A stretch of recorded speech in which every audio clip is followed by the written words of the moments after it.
کہ میں اس شخص کو جنت کے نواح میں، جنت کے ارد گرد گھر کی ضمانت دیتا ہوں اس شخص کو۔ صحابہ نے پوچھا یا رسول اللہ کس شخص کو؟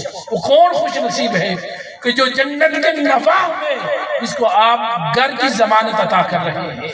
آقا علیہ السلام نے فرمایا کہ جو شخص دنیا کے اندر حق پر ہونے کے باوجود لڑائی جھگڑے سے باز رہتا تھا،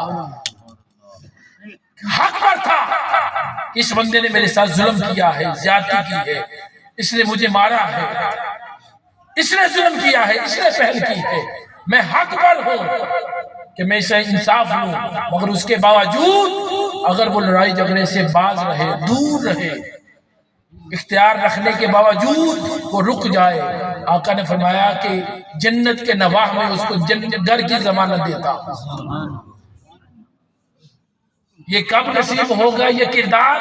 جب حضور سے محبت کامل ہوگی، اور محبت کے توسل سے اطاعت اور پیروی تباہ کا رستہ جب کھلے گا۔ پھر دوسرا آقا علیہ السلام نے فرمایا کہ میں اس شخص کو جنت کے وسط میں، درمیان میں گھر کی ضمانت عطا کرتا ہوں۔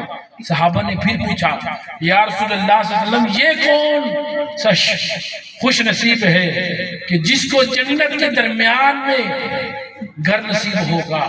تو آقا علیہ السلام نے فرمایا کہ یہ وہ خوش نصیب ہوگا جو مزاح کے اندر بھی کسی سے جھوٹ نہیں بولتا تھا۔ مزاح کے اندر جھوٹ موٹ میں بھی کسی سے جھوٹ نہیں بولتا تھا۔ تو ہم تو مزاح کی تو بڑی دور کی بات، ہم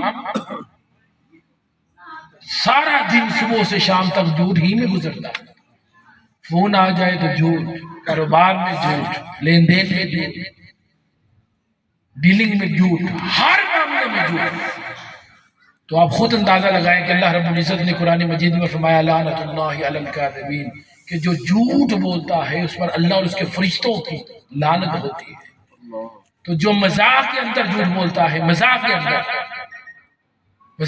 جو جھوٹ بولتا ہے، مزاح کے اندر، تو آقا نے فرمایا کہ اس کو بھی جنت نصیب نہیں ہوگی۔ تو جو مزاح میں بھی جھوٹ نہ بولے تو اس کو ضمانت دیتا ہوں۔ تو مزاح کے اندر جو چھوڑے گا، ظاہری بات وہ حقیقی جھوٹ کو چھوڑے گا تو مزاح کو چھوڑے گا، اس کو آقا علیہ السلام نے جنت کے درمیان گھر کی ضمانت عطا کی۔ اور تیسرا اور آخری فرمایا کہ میں اس شخص کو جنت کے اعلیٰ درجات پر گھر کی ضمانت دیتا ہوں۔ آقا وہ کون خوش نصیب ہے؟ آقا نے فرمایا کہ جس کا سارا کردار حسن اخلاق سے لبریز ہو جائے، جو سراپا حسن خلق بن جائے گا، جس کا کردار میں حسن اخلاق آ جائے گا، نرمی آ جائے گی، گداز آ جائے گا، شفقت آ جائے گی، محبت آ جائے گی، نرمی آ جائے گی۔ اللہ رب العزت نے اپنے پیارے محبوب سے فرمایا کہ پیارے محبوب آپ نرمی سے پیش آیا کریں ان کے ساتھ، ہم نے آپ کو نرم خو بنایا ہے، تند خو نہیں بنایا، سخت دل سخت مزاج نہیں بنایا، یہ نبی کو حکم ہے۔ تو کیوں بنایا آپ کو نرم خو؟ اس لیے کہ تاکہ لوگ آپ کے قریب جمع ہو جائیں، آپ کے قریب آ جائیں۔ اگر آپ سخت دل ہوتے تو کوئی آپ کے قریب نہ آتا۔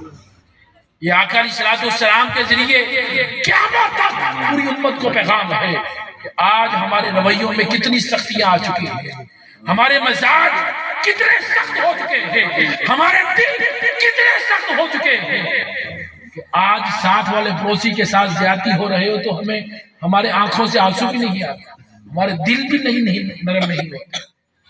دیکھ رہے ہیں کہ ایک سگا بھائی چھوٹے سگے بھائی کے ساتھ زیادتی کر رہا ہے، بھائی بہنوں کا حق کھا رہا ہے۔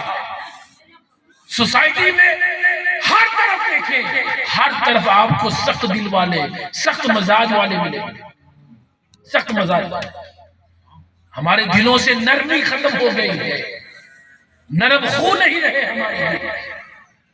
تو آقا علیہ السلام نے فرمایا جنت کے اعلیٰ درجے پر وہ ہوگا جو مخلوق کے درمیان حسن اخلاق والا ہو، حسن اخلاق والا، اس کی ساری نیکیاں قبول ہو جائیں گی صرف حسن اخلاق کی وجہ سے۔